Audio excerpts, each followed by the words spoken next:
jika PKI menang sampai sekarang, yang terjadi adalah adanya larangan beribadah. Kenapa? Karena PKI ini adalah Partai Komunis Indonesia yang memang ideologinya adalah komunisme. Nah, dalam komunisme ini memang sebenarnya adalah suatu pandangan politik. PKI adalah partai politik yang secara resmi dilarang oleh pemerintah Republik Indonesia karena memang PKI sudah melakukan beberapa kali pemberontakan di Indonesia. Puncaknya pada tahun 1965 ketika di situ dibunuhnya banyak jenderal dan mengakibatkan trauma yang mendalam bagi sejarah Indonesia. Bagi 7 pahlawan revolusi, korban kebiadaban gerakan 30 September PKI yang mencoba mengkhianati Pancasila yang sakti. Untuk menegakkan kemurnian Pancasila yang mungkin dipatahkan hanya dengan mengubur kami dalam sumur ini.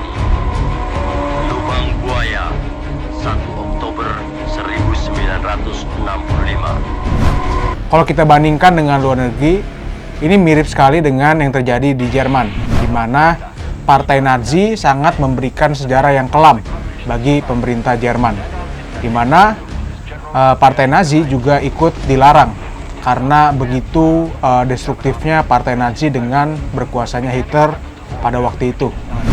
Nah, sekarang kita ingin membahas mengenai yang namanya alternate history. Alternate history adalah suatu sejarah alternatif di mana sebenarnya tidak kejadian, tapi kita mencoba untuk menskenariokan ulang secara fiktif. Kira-kira kalau sejarah itu berbeda ceritanya dari yang terjadi sekarang, apa yang akan terjadi?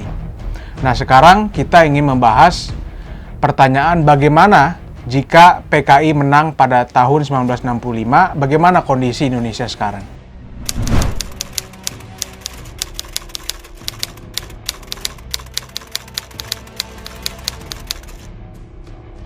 Nah, yang pertama nih, DN Aidit bisa jadi akan menjadi presiden kedua setelah Presiden Soekarno. Karena PKI adalah partai yang sangat kuat pada waktu itu ya. Jadi pada tahun 1951 diadakan pemilu legislatif, di mana waktu itu PKI ternyata ada di peringkat 4. Cukup mengejutkan banyak orang karena waktu tahun 1948 PKI juga sebenarnya tuh udah babak belur duluan di peristiwa Madiun. Dan juga nggak ada juga orang PKI yang ada dalam pemerintahan. Jadi itu kok bisa kepilih sampai peringkat 4 gitu kan. Bahkan kali itu PKI mengungguli PNI. PNI itu adalah partainya Soekarno ya, itu ya. Jadi bukannya tidak mungkin kalau misalnya PKI terus ada dan berkuasa, bisa jadi ketua partainya Bapak DN Aidit, ketua umumnya bisa menjadi presiden. Ya. Jadi benar-benar mengejutkan banyak orang. Karena dia nggak punya posisi menteri, nggak punya posisi di pemerintahan, tapi bisa meraih peringkat 4. Bisa mencapai banyak suara juga. Banyak gitu. suara, masyarakat sangat suka dengan PKI pada waktu itu. Jadi partai-partai lain tuh sangat khawatir. Ada yang mengatakan bahwa mungkin banyak partai terbuai dengan kekuasaan di pemerintahan, jadi lupa untuk merawat konstituen di bawah. Untuk berkampanye. Untuk ngurusin warga. Nah, PKI ini benar-benar waktu itu sangat disukai warga. Dia membantu pertanian. Dia juga ngadain ada wayang-wayang gitu di kampung-kampung dari lekranya gitu. Jadi PKI sangat disukai. Waktu itu ya? Iya. oleh masyarakat pada tahun 1955. Gitu. Nah, yang kedua, jika PKI menang sampai sekarang, yang terjadi adalah adanya larangan beribadah. Waduh. Kenapa? Karena PKI ini adalah Partai Komunis Indonesia yang memang ideologinya adalah komunisme.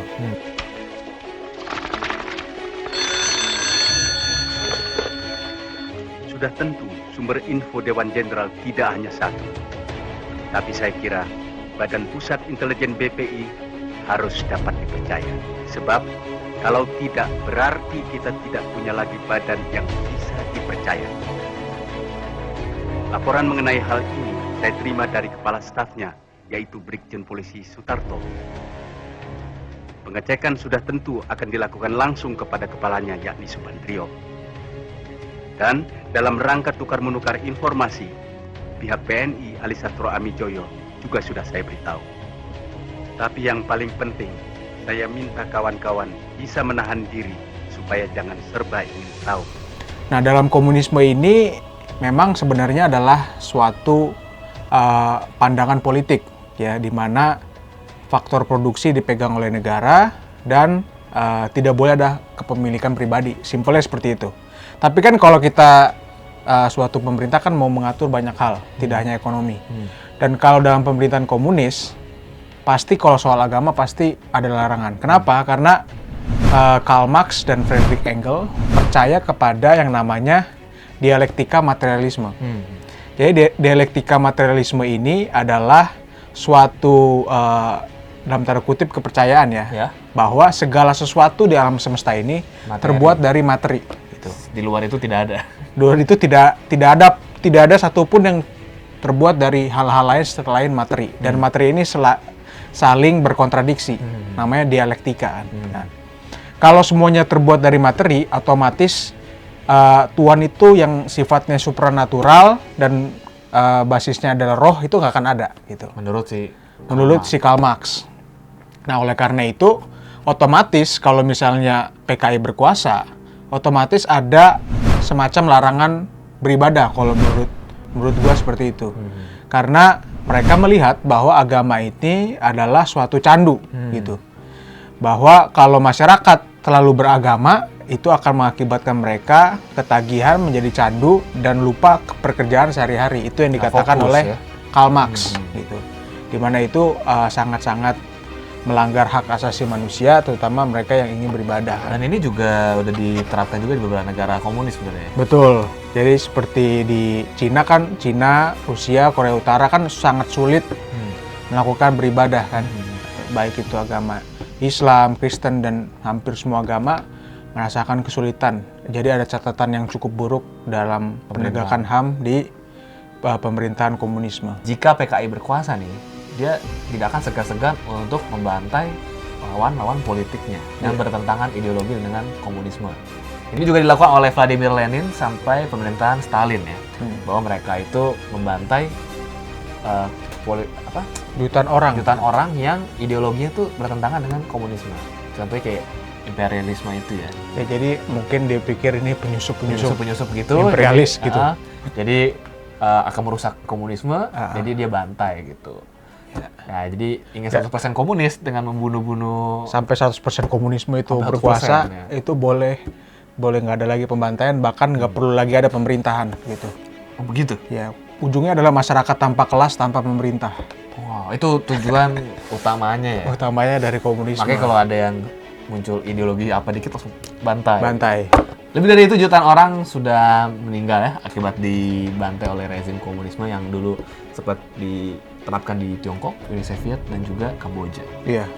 Jadi mesin paling cepat efektif membunuh manusia itu komunisme. Jutaan manusia meninggal. Karena komunisme. Karena ya komunisme ini tuh menurut gua membuat penguasa itu menjadi mabuk kekuasaan gitu. Absolute power. Absolute power tends to corrupt. Jadi dia akan melakukan segala hal, termasuk membantai manusia untuk mempertahankan kekuasaannya. Nah itu yang jadi sebenarnya ideologi komunis itu sangat kejam dan ganas. Gitu. Untung nggak terjadi. Untung nggak jadi. Nah yang keempat, Indonesia itu pasti akan menjadi negara gagal kalau misalnya PKI berkuasa, presidennya dari PKI, menurut gua Indonesia akan menjadi negara gagal. Kenapa? Karena coba kita lihat negara-negara yang menerapkan komunisme, semuanya gagal. Misalnya Uni Soviet bahkan sampai bubar, Korea Utara, dulu Tiongkok di bawah Mao Zedong, ya kan, sangat-sangat menderita, masyarakat mati kelaparan. Venezuela, Kuba, itu semua negara yang tidak berkembang dan cenderung bisa dikatakan suatu negara gagal.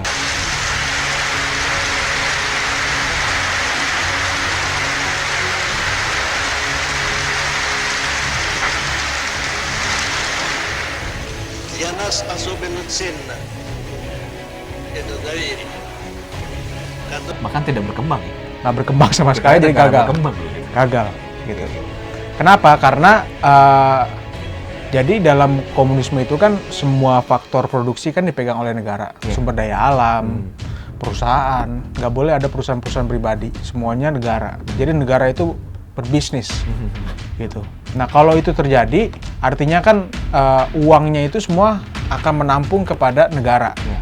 Dan ketika begitu banyak kekuasaan dititik beratkan kepada satu penguasa, itu akan terjadi apa yang dinamakan oleh Lord Acton sebagai power tends to corrupt, absolute power corrupts absolutely. Jadi absolute power, ya, jadi pasti gitu loh, pasti korup gitu, pasti ada korupsi, pasti ada abuse of power, dan itu yang terjadi di negara-negara komunis. Makanya demokrasi itu yang paling baik karena kekuasaannya itu dipecah-pecah. Gitu. Ekonomi dikembangkan oleh private, negara melakukan tugasnya pengamanan dan lain sebagainya. Jangan semuanya diambil pemerintah 100%. Tapi kita negara juga bisnis. Nah itu kita ada BUMN, tapi menurut gua nggak semuanya diambil lah. Iya. Uni Soviet akhirnya memutuskan untuk membubarkan diri ya di bawah pemerintahan Presiden Uni Soviet terakhir yang bernama Mikhail Gorbachev. Jadi karena dia sudah melihat bahwa keadaan negaranya sudah bagus nih. Ya, ekonomi udah kacau, masyarakat kelaparan. Pada akhirnya Uni Soviet yang membuka diri ya, terhadap negara lain gitu, terhadap bantuan negara lain karena mau nggak mau. Ekonominya terbuka. Ya, jadi ekonomi terbuka, masyarakat juga bisa dapat kesempatan baru, bisa memperbaiki diri, ekonomi baik dan masyarakat jadi lebih baik. Betul. Dan memang negara Indonesia apalagi majemuk kan, banyak agamanya, banyak sukunya, karakternya berbeda-beda, sangat rentan sekali dengan konflik. Jadi kalau misalnya PKI berkuasa, rakyat kelaparan, hancur negaranya, pasti akan rentan sekali terjadi perpecahan. Gitu. Untung saja di histori yang kita hidupi ini tidak terjadi. Ya. Dan kita harapkan tidak akan pernah terjadi. Tidak akan pernah terjadi. Gitu. Mau ada apa katanya neo PKI segala macam. Wah, itu harus ditumpas. Itu. Jangan sampai terjadi lah pokoknya. Oke. Jadi kalau gitu jangan lupa subscribe Libertalia channel kita ini ya. Dan segitu aja. Kalau misalnya mau request apa, silahkan komen di bawah ya. Boleh. So see you next video. Terima kasih.